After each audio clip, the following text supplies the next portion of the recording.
সাতক্ষীরার ভিতরে এমন একটা সুপার শপের সন্ধান দিচ্ছি যেখান থেকে আপনি কেনাকাটা করলেই কিন্তু নিশ্চিত গিফটের সুযোগ থাকে। তো আজকে সন্ধ্যায় বেরিয়ে পড়েছিলাম মান্থলি কিছু গ্রোসারি আইটেম কেনার জন্য।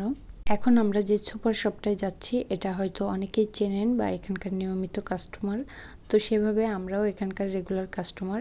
এটা যেদিন ওপেনিং হয়েছিল সেদিন আমরা ইনভাইটেড ছিলাম, বাট আমাদের ব্যক্তিগত কারণে আমরা আসতে পারিনি। তারপরেও কিছু কিছু কেনাকাটা করা হয়েছে, কিন্তু আজকে আসলাম মান্থলি বাজার করতে। তো আগের দোকানটায় স্পেস কিন্তু ছোট ছিল, যেটা আগের তুলনায় এখন কিন্তু বহু বহু গুণে বড়। শুধু বড় না, আরও অনেক কিছু আইটেম নতুন অ্যাড হয়েছে, যেরকম মেয়েদের জন্য সুন্দর সুন্দর এই যে ব্যাগের আইটেমগুলা, সাথে কোকারিজ আইটেমও আছে। তবে একটা কথা আপনাদেরকে আমি জানিয়ে দিতে চাই, আমি যেহেতু সবসময় রান্নাঘরে ভিডিও করি, বাইরে গিয়ে ভিডিও করতে আমার একটু নার্ভাস লাগছিল। এই জন্য ভিডিও ক্লিপগুলো সেইভাবে সুন্দরভাবে আপনাদের মাঝে তুলে ধরতে পারছি না। তারপরে যতটুকু পারছি আশা করি আপনাদের ভালো লাগবে।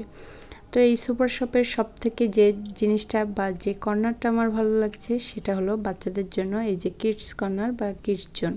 কারণ আমরা যারা এখানে কেনাকাটা করতে যাই, বাচ্চারা কিন্তু এতক্ষণ থাকতে বোরিং ফিল করে। তো এই কিডস জোনটা করার জন্য কিন্তু তারা খুব ভালোভাবে সময় কাটাতে পারবে এবং আমরাও খুব ভালোভাবে কেনাকাটা করতে পারবো। তো এনারা যখন পুরাতন দোকানে ছিল তাদের কিন্তু 5,000 টাকার কেনাকাটা করলে একটা গিফটের অফার ছিল, যেটা আমি কয়েকবার পেয়েছি। তবে যেহেতু তারা নতুন দোকানে শিফট করেছে, সব কিছু খুব ভালোভাবে ডেকোরেশন শেষও করতে পারে নাই, সেহেতু এই অফারটা আপাতত তাদের নাই। তবে হয়তোবা ভবিষ্যতে থাকতে পারে। তো আমি যে শপটার কথা বলছিলাম সেটা হলো আল্লাদান বেকারি অ্যান্ড কনফেকশনারি। তো সাতক্ষীরার ভিতরে যারা আছেন তারা চাইলে কিন্তু একবার ভিজিট করতে পারেন অথবা কিছু কেনাকাটা করতে পারেন। এটা কিন্তু প্রমোশন কোনো ভিডিও না, এটা আসলে ভালো লাগা থেকেই শেয়ার করা। তো আজকের ভিডিওটি এই পর্যন্ত, সবাই ভালো থাকবেন।